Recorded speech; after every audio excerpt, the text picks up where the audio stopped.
Hello everyone and welcome to Pomen India, an NGO working dedicatedly towards the benefit of men and children। तो हमारे सभी दर्शकों से हम ये रिक्वेस्ट करेंगे कि आप हमें डोनेट जरूर कीजिए। डोनेशंस की लिंक नीचे डिस्क्रिप्शन बॉक्स में दी गई है। Prevention of sexual harassment at work place. जब भी हम इस टॉपिक के बारे में सुनते हैं तो हमारे दिमाग में बस एक ही चीज आती है कि विक्टिम एक फीमेल होगी और जो अक्यूज होगा वो एक मेल होगा, जबकि सिर्फ ऐसा नहीं है। ऐसे कई सारे केसेस है जहाँ पे विक्टिम एक मेल है और जो अक्यूज्ड है वो एक फीमेल है। हमारे देश में लॉ मेकर्स ने एक एक्ट बनाई है जिसका नाम है posh act, prevention of sexual harassment act. पर क्या है ये एक्ट, जानेंगे आज के इस पॉडकास्ट में। आज का ये पॉडकास्ट आप सभी के लिए बहुत जरूरी है, स्पेशली जो हमारे मेल ऑडियंस है आपके लिए तो बहुत ही ज्यादा जरूरी है। तो मैं रिक्वेस्ट करूंगी कि आप ये पॉडकास्ट अंत तक देखिए। आज हमारे साथ जुड़ रहे हैं पॉश एक्सपर्ट्स ज्योति तिवारी पांडे और स्नेहा काला। तो चलिए स्वागत करते हैं इनका।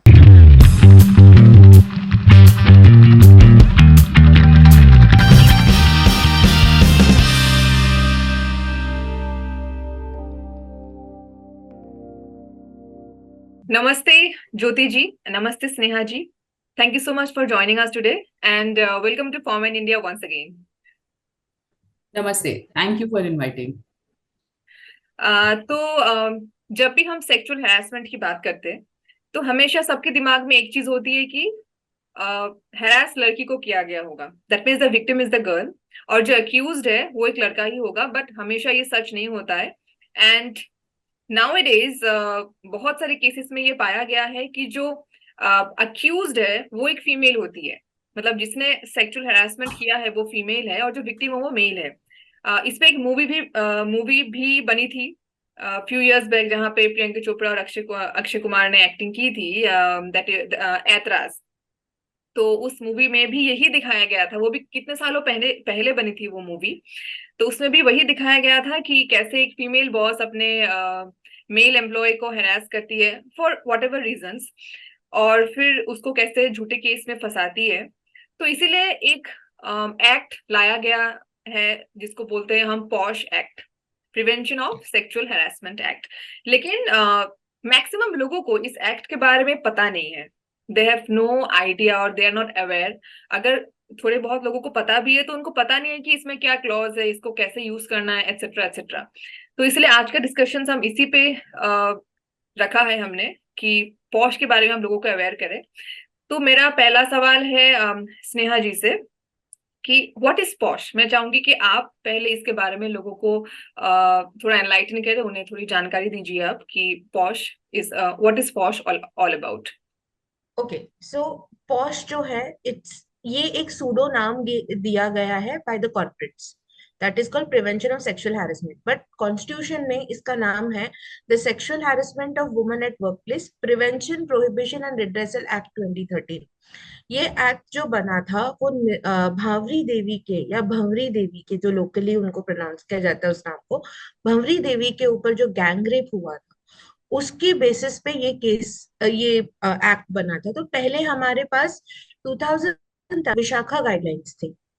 ठीक है, कुछ सालों तक विशाखा गाइडलाइंस थी जो एक पीआईएल थी, और जिसको हमारे जो सुप्रीम कोर्ट ऑफ इंडिया के वेटरन्स हैं उन्होंने पूरा वेट करके फिर तब जाकर के वो अप्रूव हुआ। तो नटशेल में मैं ये कहूंगी कि एक इंसिडेंट हुआ राजस्थान में जहाँ पे एक वर्किंग वुमन को एक चाइल्ड मैरिज रोकने की सजा के तौर पे एक गैंग रेप मिला एज अ पनिशमेंट, एंड उसके हस्बैंड को भी काफी ब्रूटली मतलब फिजिकली असॉल्ट किया गया था। हमारी आईपीसी में सेक्शन 375 376 है जो हमें प्रोविजंस देता है कि अगर कोई वुमन रेप्ड है, राइट, तो उसके पास राइट है कि वो सीधा पुलिस स्टेशन जाए एंड इमीडिएट अरेस्ट हो जाए। There is a provision for हर मेडिकल टेस्ट, बट इनमें से कुछ भी भावरी देवी के साथ नहीं हुआ था। इनफैक्ट जब भी वो पुलिस स्टेशन जाती उतनी बार उनको ह्यूमिलिएट किया जाता, उतनी बार उनको परेशान किया जाता। तो इस सारे सीक्वेंसेस को ध्यान में रखते हुए एक गाइडलाइन बनाई गई, पर उस गाइडलाइन को किस एक्ट में यूज करना है, कहाँ यूज करना है, उसके लिए कोर्ट्स काफी कंफ्यूज रहे हैं काफी सालों तक। अल्टीमेटली जब निर्भया कांड हुआ, जब निर्भया रेप केस हुआ, तो this bill was already introduce कि इसको एक्ट बनाना ही बनाना है। ठीक है, but because there was no को रीजन। अब इंडिया में अनफॉर्चुनेटली जब तक कोई एजेंडा नहीं होगा तब तक कुछ चीज किसी सिटीजन के वेलफेयर के लिए नहीं हो सकती, राइट। तो जब तक निर्भया कांड अनफॉर्चुनेटली नहीं हुआ, तब तक भांवरी देवी के इस पूरे इंसिडेंट को जस्टिस नहीं मिला इन टर्म्स ऑफ एन एक्ट। ठीक है, मतलब एक्ट नहीं बना वो बिल काफी सालों तक सिर्फ बिल ही बना रहा था, और नाम just to satisfy the souls of the activist and media, उन लोगों ने क्या कर दिया कि हाँ भाई इसको हम गाइडलाइन बना के छोड़ देते हैं। बट वो एम्बिग्विटी बहुत थी कि सेक्सुअल हैरेसमेंट क्या होगा इसके अंदर, रिस्पोंडेंट कौन हो गया, अग्रीव्ड कौन होगा, कुछ डिफाइन नहीं था, कौन से प्रोविजन में पनिशमेंट्स मिलेंगी, कुछ नहीं था। सो 9 दिसंबर 2013 को ये पर्टिकुलर एक्ट जब गजेट हुआ था, तब मैंडेट कर दिया गया था सारे के सारे ऑर्गेनाइजेशंस में, चाहे वो 10 लोग हों या 10 से कम लोग हों, कितने भी, या फिर एक जन की ऑर्गेनाइजेशन क्यों ना हो, वो सारे के सारे लोग अगर इंडिया में रहते हैं तो वो सब पॉश में अप्लाइड हैं, एप्लीकेबल हैं। और अगर वो वुमन है तो वो वर्किंग वुमन अगर होगी एंड उसे लगता है कि उसके साथ सेक्सुअल हैरेसमेंट हुआ है, अगेन द वर्ड लगता है, जब वुमन को लगता है, it's not about the intent of the person harassing her, it is about the impact that the woman has. Hmm. ठीक है, वो रिसीविंग एंड पे उसको कैसे रिसीव कर रही है, उसको क्या फील हो रहा है, वुमन को क्या फील हो रहा है, उस पर डिपेंड करता है ये पूरा का पूरा सेक्सुअल हैरेसमेंट। ओके। नो, इसीलिए आपने काफी बार हेडलाइंस भी देखी होंगी केरला हाईकोर्ट से, दिल्ली हाईकोर्ट से, कि 10 सेकंड तक मुझे घूर रहे थे and then I felt molested, and then high court ने कहा कि yes it is sexual harassment. Why? Because it is subjective to that woman. Harassment हमेशा सब्जेक्टिव होता है, जैसे हमें जिस चीज से अनकंफर्टेबल फील हो वो हमारा harassment. Harassment. That's exactly what is defined in the act also, so this is POSH. Hmm. तो हम पूरा लंबा नाम नहीं ले सकते, इस वजह से पॉश कहते हैं इसको, prevention of sexual harassment act. Hmm. Hmm. Yes. Okay, तो ये जो आपने कहा है कि ये एक वुमेन को कैसे फील होता है और how is she perceiving the act of the other person, अगर उसको फील होता है कि मेरा हरासमेंट हुआ है, मुझे अनकंफर्टेबल फील हुआ है, तो दैट मीन्स कि मैं हरास हुई हूँ and I can complain, file a complaint. तो क्या ये करेक्ट। सेम चीज एक मेल पर भी अप्लाई होगा? अगर उसे लगता है कि उसके किसी कलीग, फीमेल कलीग ने उसको 10 सेकंड तक घूरा, तो हाँ। एंड और मे बी मतलब उसको ऐसे टच किया कि उसको अनकंफर्टेबल फील हो गया, तो क्या वो भी कंप्लेन कर सकता है सेम चीज को लेके कि मुझे अनकंफर्टेबल मतलब अनकंफर्टेबल फील हुआ, so I feel harassed? Okay, so basically अब कॉर्पोरेट्स ओपन अप हो रही हैं जेंडर न्यूट्रल पॉलिसी बनाने के लिए, and there is only one organization which I would like to name जिसकी जेंडर न्यूट्रल पॉलिसी है, वो है टाटाज। ठीक है, apart from them nobody has a proper gender neutral policy in India at this particular moment, जितना मेरा experience कहता है।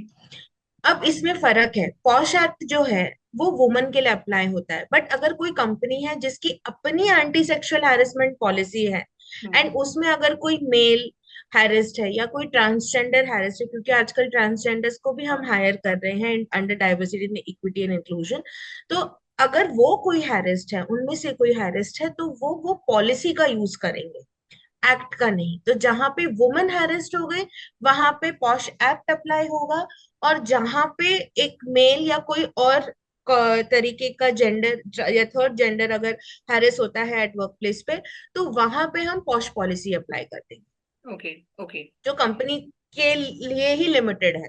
That's it.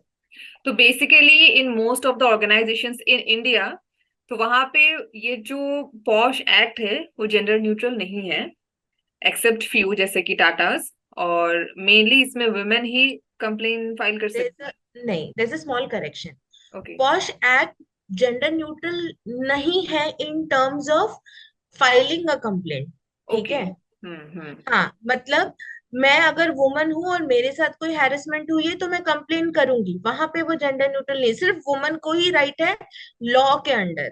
ठीक है, पॉलिसी और लॉ दो अलग चीजें हैं। हम्म। एक्ट के अंदर सिर्फ वुमन अलाउड है टू कंप्लेन, बट वो किसके अगेंस्ट कंप्लेन कर सकती है, तो उसमें वो वुमन के अगेंस्ट भी कंप्लेन कर सकती है, क्योंकि यहाँ की डेफिनेशन में रिस्पोंडेंट का जो डेफिनेशन है कि हु इज अ रिस्पोंडेंट, वहां पे रिस्पोंडेंट का जेंडर स्पेसिफाइड नहीं है।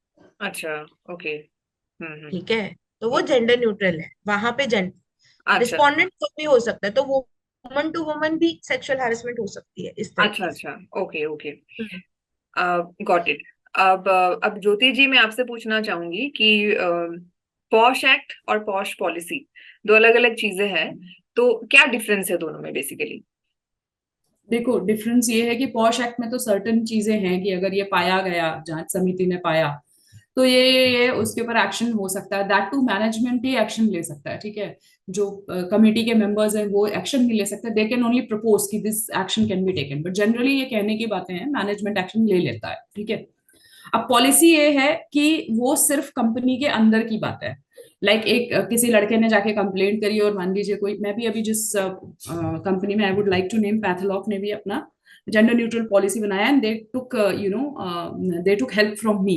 उन्होंने बोला कि हम चाहते हैं कि हमारी कंपनी के लड़के भी सुरक्षित रहे। एंड मैं इसलिए ये बात यहाँ पे मेंशन कर रही हूँ क्योंकि उस कंपनी के लड़के खड़े हुए ये बोलने के लिए कि आप ये क्या बात हुई, आप सिर्फ वुमेन को प्रोटेक्ट करोगे क्या? तो it's very important to come forward and ask for it, ठीक है। ये मैं बोलना चाहती हूँ। जब तक आप बोलेंगे नहीं, चीजें होंगी नहीं। सिर्फ इंटरनेट पे लिखने से कुछ नहीं होता, ठीक है। You have to ask. जहां आप काम कर रहे हो, आपके आसपास के लोगों से आपको सवाल पूछने पड़ेंगे, पोलाइटली, जैसे भी चाहो, ठीक है।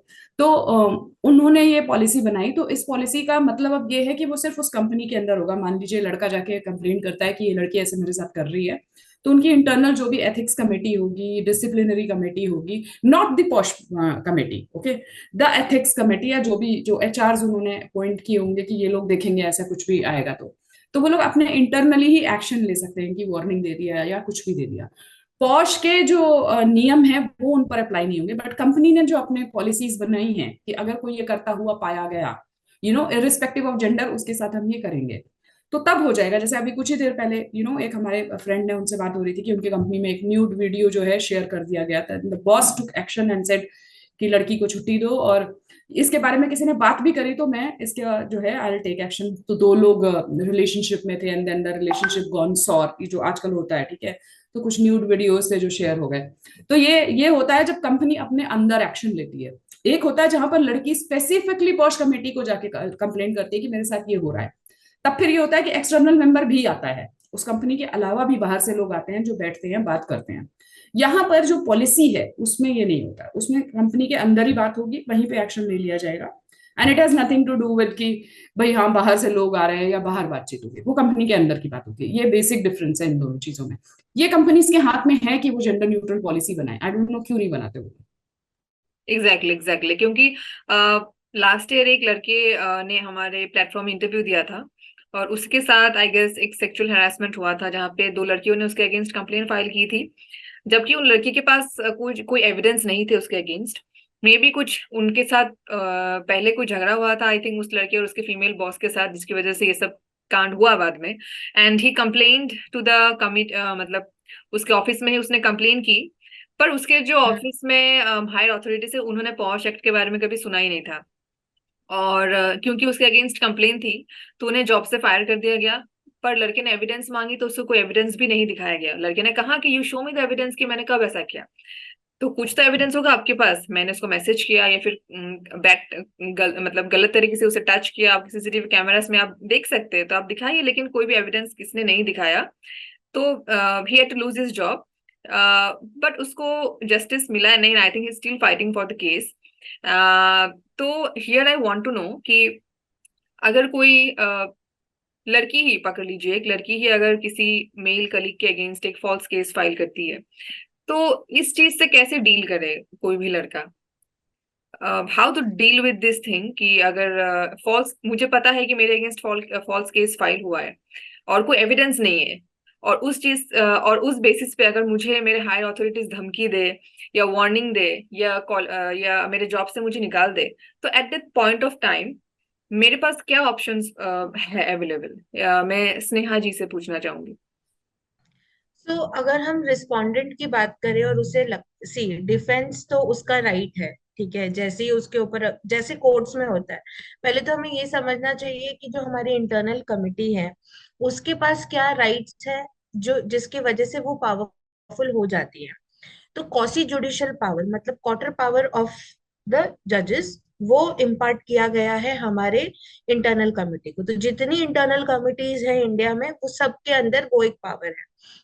अच्छा, अब वो पावर क्या है? वो पावर ये है कि आप इन्वेस्टिगेट कर सकते हो, आप समन्स भेज सकते हो, आप टेस्टिमनीज इकट्ठा कर सकते हो, विटनेसेस को इन्वेस्टिगेट कर सकते हो, प्राइमा फेसी और सर्कमस्टेंशियल एविडेंसेस आप निकाल करके उसको असेस कर सकते हो। ठीक है, तो ये सारी चीजें उनके हाथ में है।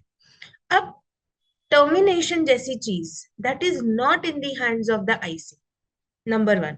तो जब भी, जैसे मैं और ज्योति दीदी जब भी हम ट्रेनिंग देते हैं स्पेशली इंटरनल कमिटी को, हमारा मेन एक एजेंडा उस पूरे उसमें ये भी होता है कि you do not have to be biased. Respondent चाहे मेल हो या फीमेल हो, you are not suppose to feel कि हाँ भाई इसके ऊपर कंप्लेन है मतलब इससे कुछ तो गड़बड़ की ही हो, जरूरी नहीं है। एंड अगर कोई कंप्लेन सब्सटैंशिएट नहीं हो पाती है, ये तो खुद लॉ भी बोलता है कि अगर कोई कंप्लेन है, जैसे मैंने सपोज आपने मेरे अगेंस्ट कंप्लेन कर दी है अंतरा, बट आपने ये कहा है उस कंप्लेन में कि स्नेहा ने मुझे देख करके ये कहा कि ओ तुम्हारी लिपस्टिक बड़ी सेक्सी लग रही है, this is the statement and you felt uncomfortable about this.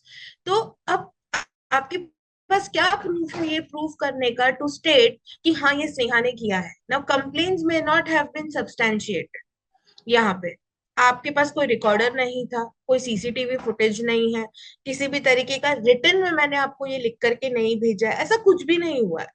So there is no way, so that means complaint could not be substantiated, the burden of proof lies on both the parties। जब ये substantiate नहीं हो पाता है doesn't mean कि respondent गलत है, and also doesn't mean कि woman has filed a false complaint. ये हो गया मिडिल ग्राउंड। पर इंटरनल कमिटीज ज्यादातर क्या करती हैं कि वो समझती है कि अच्छा कंप्लेंट प्रूव नहीं हो पाई पर उसने कंप्लेंट की, definitely respondent is a trouble maker, उसको तो पनिशमेंट देनी ही देनी है। अब ये एक हो गया। दूसरी बात ये है कि जब हम रिस्पोंडेंट्स की तरफ से बात करते हैं ना, वो पहले ही डर जाते हैं, ऑब्वियसली जॉब सिक्योरिटी का मामला है, राइट? आपकी इमेज टार्निश हो जाती है। तो सबसे पहले आपको आपकी इंटरनल कमिटी को ये पूछना है कि has the NDA been sign.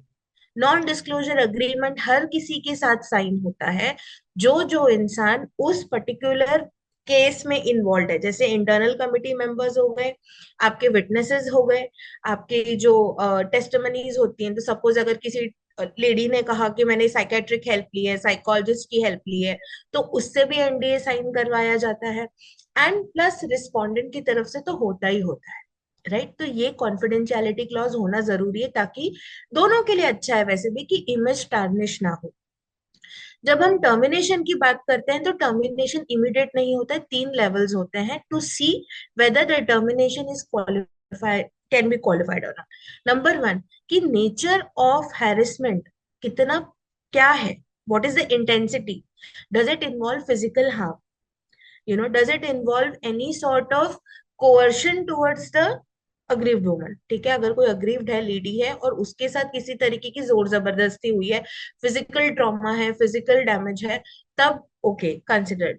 Pattern of misbehaviour है, बार बार ये चीज हो रही है और मल्टीपल लेडीज के साथ ये हो रहा है, मल्टीपल लेडीज आकर के कंप्लेन कर रही है। तीसरा, almost attempt to molestation, I am not talking rape, I am talking about molestation. ठीक है, तो ये 3 चीजें अगर हैं तब आप टर्मिनेशन कंसिडर कर सकते हो, वरना you can have different measures. आप ट्रेनिंग दे सकते हो, उनको सेंसिटाइज कर सकते हो, और ये रिस्पोंडेंट्स का राइट है, they can not just get terminated. Jyoti दीदी और मैं एक फादर के साथ जुड़े, मैं फादर इन द सेंस एक विक्टिम के फादर हैं, जिनका नाम है Swarup Rajan, and it is a very famous case of 2018 where Swarup Rajan had committed suicide। ठीक है, ऑन December 18th उन्होंने शायद सुसाइड किया था।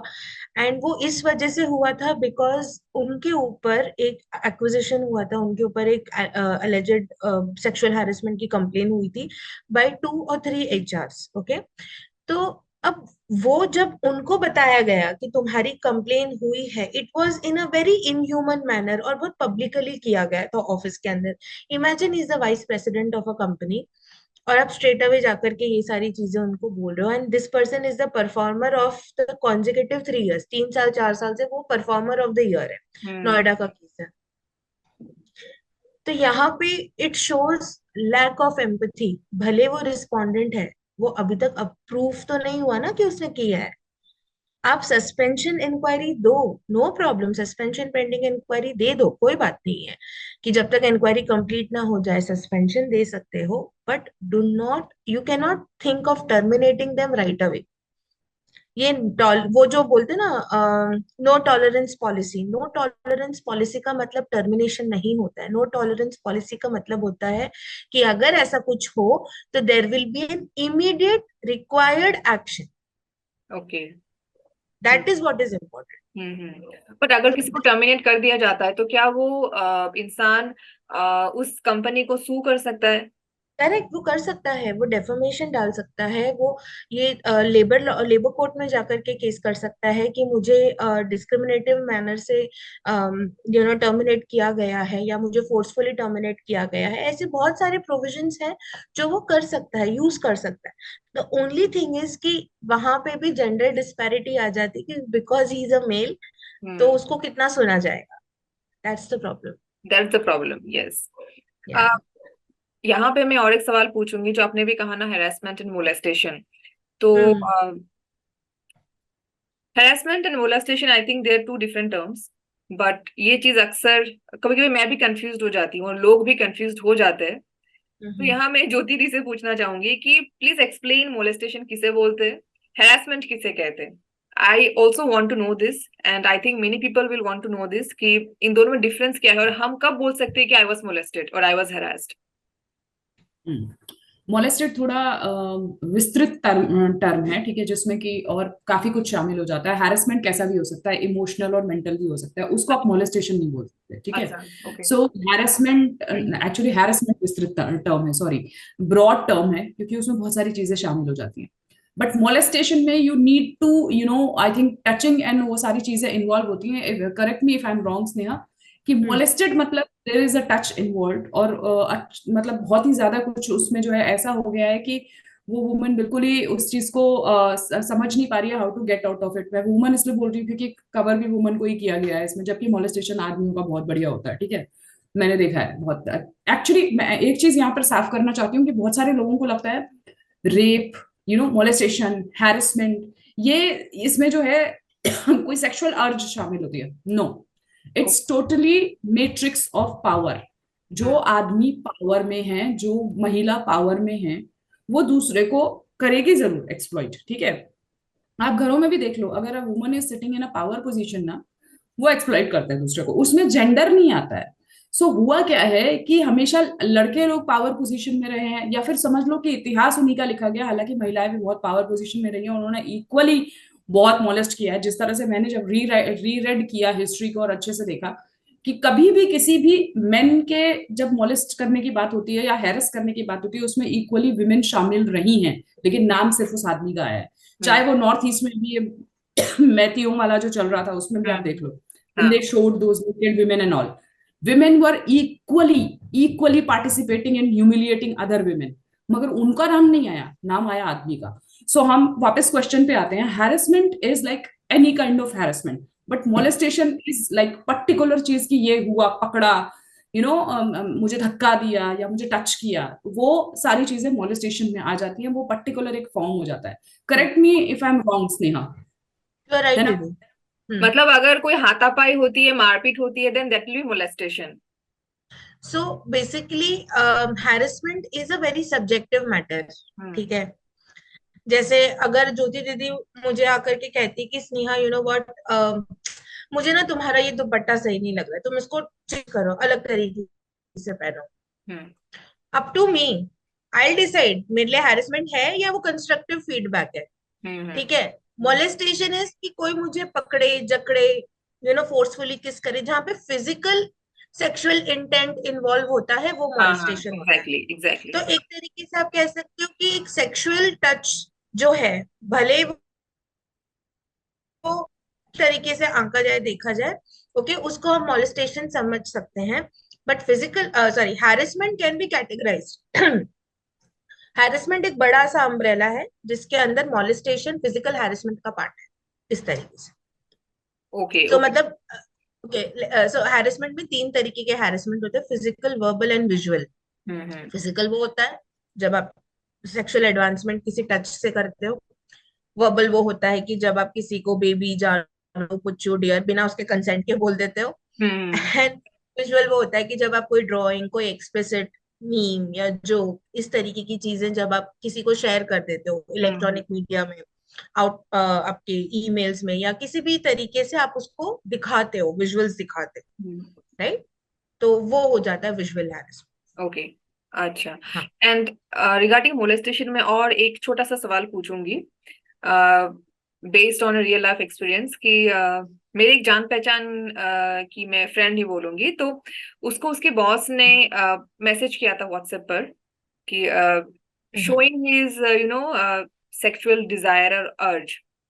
Maybe he was drunk, तो उसने बस टेक्स्ट पे कुछ एक बोला, एंड देन मेरी फ्रेंड जो है वो समझ गया कि he is drunk, so he that's why maybe he is not in his senses, तो वो उस तरीके के टेक्स्ट कर रहा है। After that the next day he just said sorry कि I was drunk, so whatever happened, sorry for that. तो क्या ये मोलेस्टेशन है, ये हैरेसमेंट है? I think it will be harassment, I guess. Depends on, ये हैरेसमेंट माना जाएगा अगर आपकी जो, जिसके बारे में आप बात कर रहे हो, वो अगर माने कि ये मेरे साथ हैरेसमेंट है। अगर आप हैरेसमेंट वो आपकी अगर आप इच्छा पे बोलती है। है कि ये मोलेस्टेशन है, तो क्या वो मोलेस्टेशन बन जाएगा? नहीं, नहीं, वो राइट। मॉलेस्टेशन है ही नहीं, दैट्स व्हाट। वो वर्बल सेक्सुअल हैरेसमेंट हाँ है। हाँ हाँ, If that's if what. we मैंने complain, इसलिए it's ये harassment. पूछा क्योंकि एक्चुअली मैंने भी यही बात कहा था कि it is not molestation, it can be a mental harassment, but molestation नहीं है। क्योंकि जहां तक मुझे पता था, मोलेस्टेशन में आपको फिजिकल टच की जरूरत है। फिजिकल बहुत टच जहाँ जरूरी है है। वहां मोलेस्टेशन है। तो इसलिए मैंने ये सवाल हम्म। पूछा, क्योंकि बहुतों को लगता है कि आपको कोई कुछ बोल दे तो वो मोलेस्टेशन है, जबकि मोलेस्टेशन नहीं है।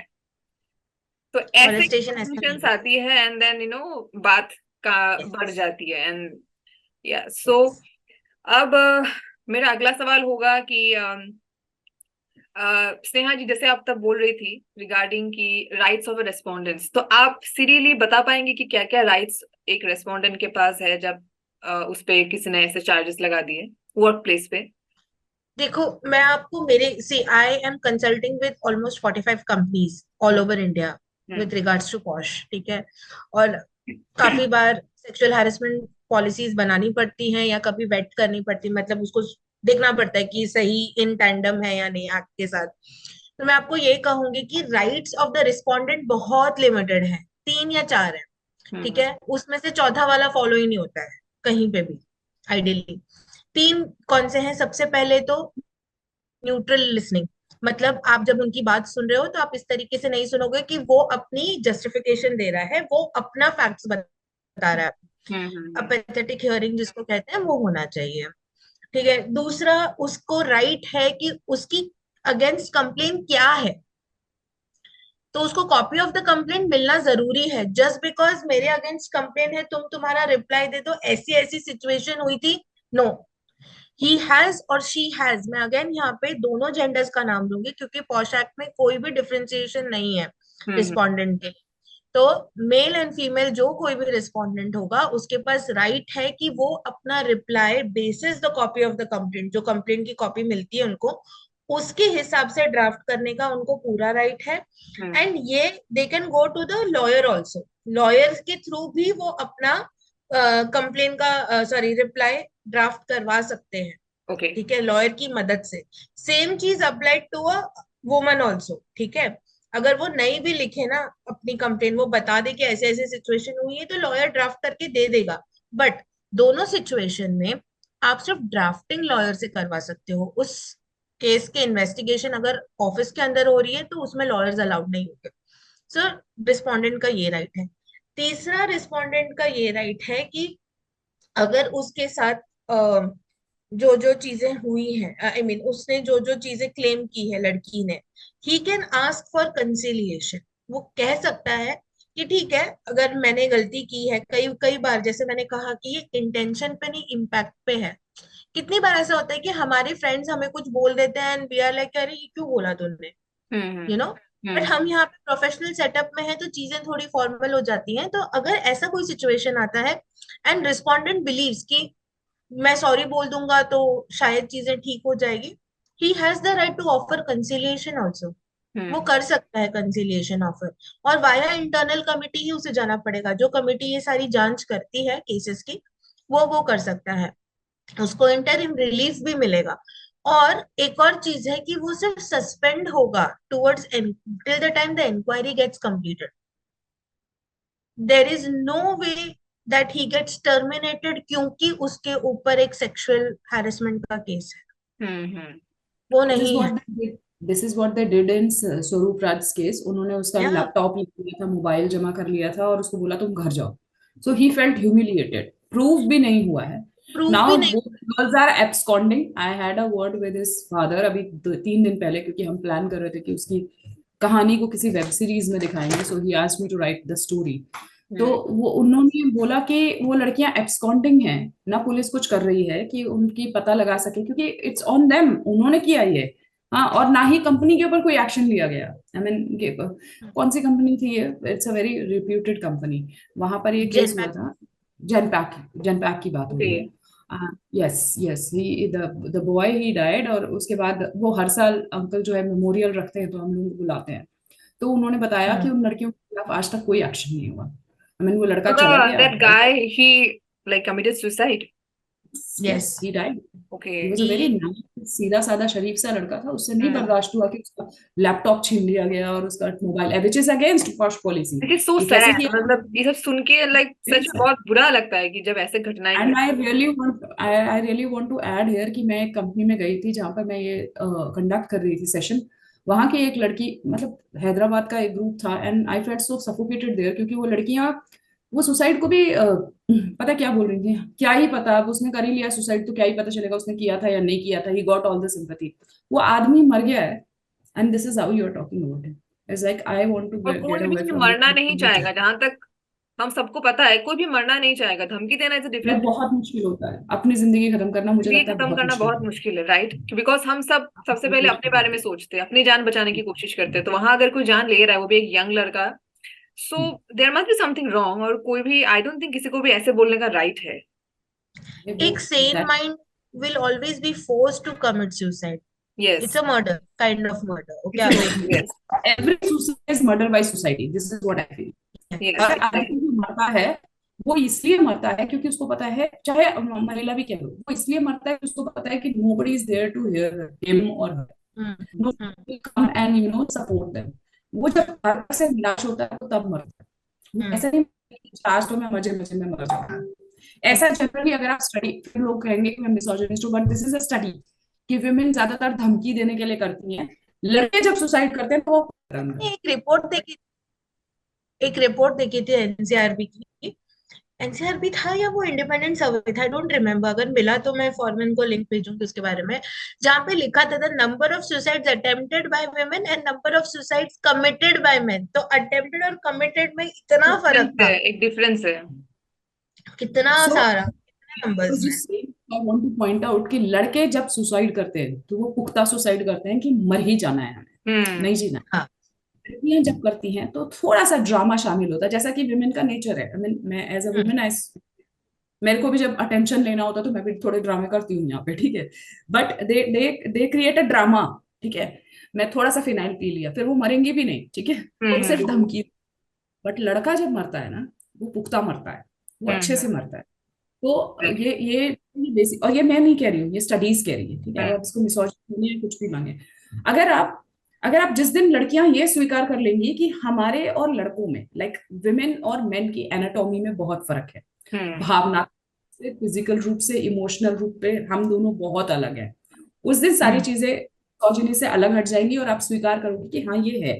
अगर आप Exactly. मानते रहोगे कि अरे ये फलाना इज्म, ये इज्म, तो फिर आपकी लाइफ बहुत बर्बाद होने वाली है. बहुत बिकॉज यू बड़ा। हैव, अभी ना किसी के लिए भी कुछ भी एक चीज वो नहीं रह गई है, क्योंकि हम इक्वालिटी के उस पे आ गए हैं ना. तो those women who are becoming like man, जिनके ऊपर बहुत रिस्पॉन्सिबिलिटीज हैं घर की, वो भी जब सुसाइड करती हैं तो वो फुल सुसाइड करती हैं. They don't create a drama, because now he man of the family.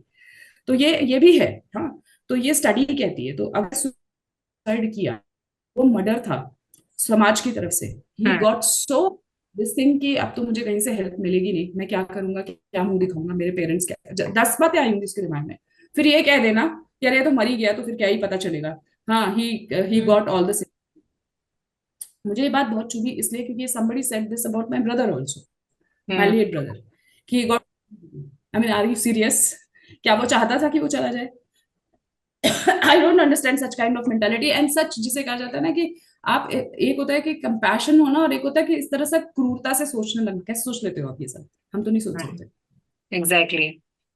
और यहाँ पे लास्टली मैं एक सवाल पूछूंगी ज्योति जी से कि कंपेंसेशन अगर मिलना होता है किसी अक्यूज्ड को इन इन पॉश केसेस, तो उसको कंपेंसेशन क्या मिलती है? अगर मिलती है तो किस टाइप की कंपेंसेशन मिलती है, या प्रोसेस क्या है, क्या होता है, आप जरा बताइए। First and foremost thing posh की जो बहुत अच्छी है वो ये है कि मॉनेटरी सेटलमेंट्स अलाउड नहीं है यहाँ पे, कि मैंने इल्जाम लगाया, अच्छा चलो 10 लाख ले लो और सेटल कर लो ना।